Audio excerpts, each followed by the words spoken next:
Hello বন্ধুরা, good morning. দেখো সকালবেলায় ঘুম থেকে উঠে কাজে লেগে গেছি।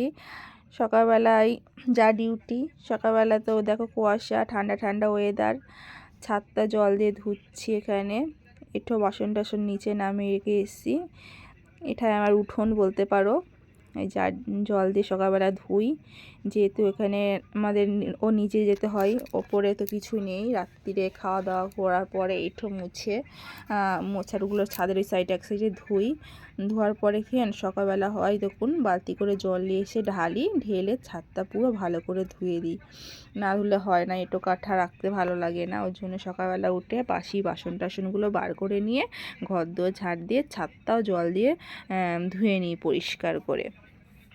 এই শুরু হয় সারা দিনের মতন কাজ। আজকে এই সকালবেলা ছাদ ঝাড় দেওয়া থেকে শুরু করলাম তোমাদের সঙ্গে ব্লগ। চলো কাজগুলো করতে থাকি। টাটা।